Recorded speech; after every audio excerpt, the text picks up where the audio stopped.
quais são as manifestações clínicas da esquizofrenia? Né? A gente vê em alguns pacientes, a gente de maneira retrógrada, como eu falei para vocês, sinais pré-mórbidos e sintomas prodrômicos. Tá? Quais são esses? Não está presente em todos os pacientes, veja bem, mas pode estar presente. Sintomas pré-mórbidos, aquele paciente que apresenta sintomas antes da fase prodrômica, é praticamente uma chama-se, né, personalidade pré-mórbida da esquizofrenia. Uma personalidade esquizoide ou esquizotípica, né, caracterizada como pessoas quietas, passivas, introvertidas, de poucos amigos, adolescente que não tem amigo próximo, não gosta de sair, não gosta de participar das atividades, não tem interesses românticos, né? Muitas vezes a gente vê que o paciente nunca teve nenhuma proximidade de afeto, assim, romântico, né? Não tem interesse, muitos não namoram, nunca se casaram, então também tem interesse por esportes em equipe, então é um paciente mais, sempre foi introvertido, geralmente a família fala isso, né? Ele sempre foi muito quieto, de poucos amigos, então essa é o que a gente conhece como personalidade pré-mórbida. Pode acontecer ou não, isso não faz parte de um diagnóstico, tá, gente? Isso é para a gente entender como desenvolve a esquizofrenia, assim como o paciente pode apresentar sintomas prodrômicos, que vem antes da doença se manifestar. Essa fase prodrômica da esquizofrenia, ela pode durar anos e as pessoas não perceberem, muitas vezes se identificam como até mesmo uma depressão. O paciente chega falando, nossa, eu tô com depressão. E aí quando a gente vai ver, não é uma depressão, né? Existem ideias, o paciente está mais apático, com um afeto anormal, um afeto começando a ficar mais embotado, né? Um discurso incomum, com ideias bizarras, experiências perceptuais estranhas, começa a sentir que as coisas estão diferentes, começa a sentir uma angústia muito grande, começa a sentir uma estranheza enquanto ao ambiente, quanto a ele mesmo, né? Começa a ter interesse por questões religiosas, ocultas, de filosofia, umas ideias muito abstratas. A gente ouve muito essa história, né? Do paciente com esquizofrenia que estudava muito. Nossa, mas ele estudava muito. Então, o que pode ser isso? Pode ser esse período prodrômico, né? Que a gente vê muitos pacientes se fecham, começam a ler muito a Bíblia, começam a ler muitos livros, ficar muito tempo no computador vendo assuntos de interesse muito peculiar, né? Então, isso pode acontecer, tá, gente? E aí, essa angústia vem, o paciente está com angústia, com estranheza, e aí, quando surge uma ação, ele fala, opa, tá vendo por que eu estava me sentindo assim?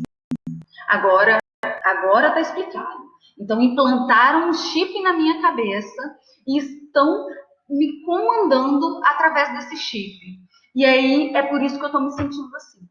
E aí, o paciente começa a entrar, desenvolver o delírio, e aí começa o transtorno psicótico dele, a esquizofrenia.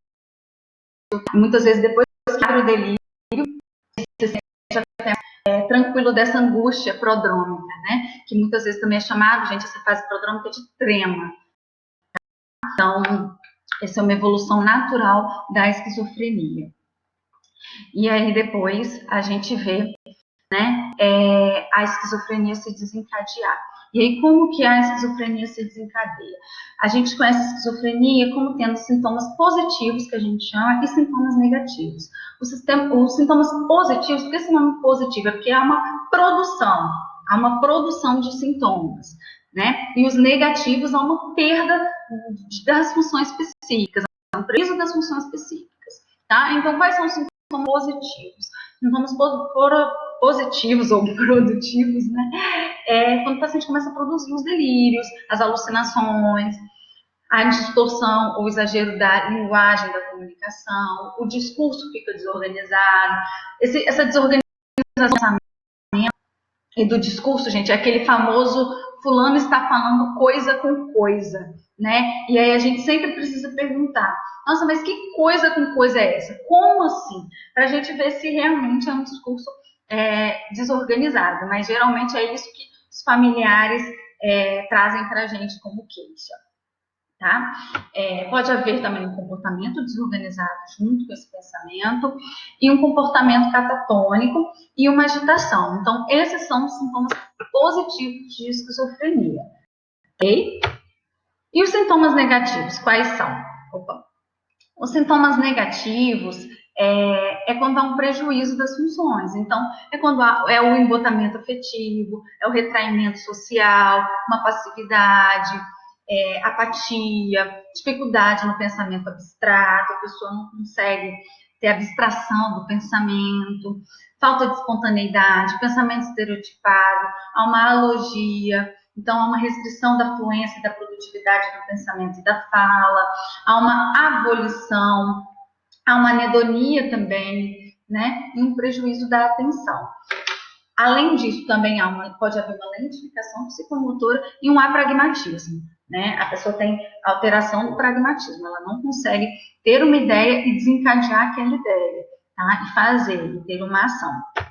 Ok? Por isso até que muitos pacientes começam a estudar e param, começam a trabalhar e param, não conseguem se manter funcional, porque não há um pragmatismo, além de todos esses outros sintomas negativos. Ok? E aqui a gente tem uma correspondência, né, de cada sintoma desses que a gente falou com uma suposta disfunção dos circuitos cerebrais. Então, a gente acredita que os sintomas positivos, por exemplo, estão ligados com uma alteração do sistema mesolímbico. Os sintomas negativos, como alteração do córtex mesocortical e pré-frontal e do núcleo accumbens e dos sistemas de recompensa. Sintomas cognitivos são associados com o córtex pré-frontal dorsolateral. Sintomas agressivos, né, de agitação, agressividade, com a amígdala e com o córtex orbitofrontal. E os afetivos com o córtex pré-frontal ventromedial.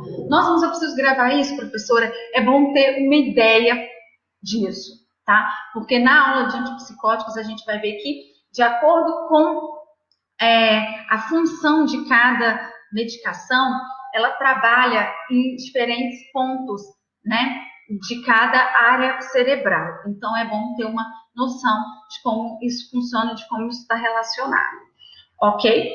Então, vamos fazer o diagnóstico da esquizofrenia, né? Como é feito esse diagnóstico? O diagnóstico é clínico, tá, gente? Através dos sinais e dos sintomas. Então, é através dos fenômenos que o paciente apresenta. É fenomenológico, tá ok?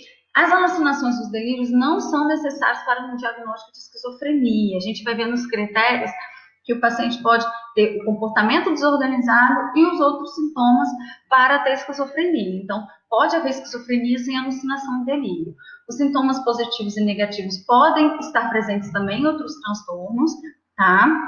Então, não é a presença de todos esses sintomas que caracterizam também. A gente vai ver os critérios direitinho. Bloyer fez um estudo, né? E ele falava dos sintomas fundamentais da esquizofrenia. Quais são esses sintomas fundamentais? Os 4 A's.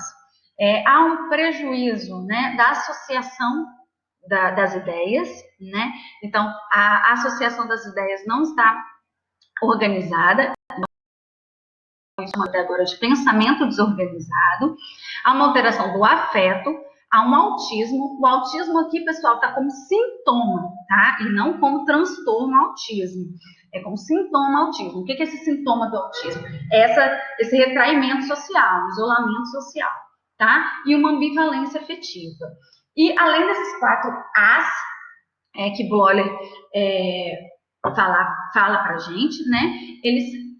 Ele considerava alguns outros sintomas acessórios, que eram os delírios, as alucinações e os outros. Então, a gente pode ver que Bloyer considerava fundamental esses 4 sintomas. Delírio e alucinação ele não considerava fundamental, percebam, eram sintomas acessórios. Tá? Kurt Schneider previu, né, postulou uma hierarquia dos sintomas, que a gente vai ver, e depois, né, agora mais recentemente, surgiram os critérios do DSM-10 e do DSM-5, ou do CID-10 e do DSM-5, ok? Não há exame laboratorial, tá, gente, para identificar a esquizofrenia. Os exames complementares, eles existem para a gente excluir outras causas, né, excluir causas orgânicas, mas infelizmente não há um exame específico, complementar específico para diagnóstico de nenhum transtorno psiquiátrico, ok? Então, quais são os sintomas de primeira ordem de Kurt Schneider? Isso é importante, tá, gente? Isso cai em concurso, cai na residência, cai em concurso, é algo teórico que é importante. Então, sintomas de primeira ordem de Kurt Schneider são esses: a percepção delirante, vozes, quando há a presença de vozes que dialogam entre si, e vozes que comentam sobre as atividades do paciente.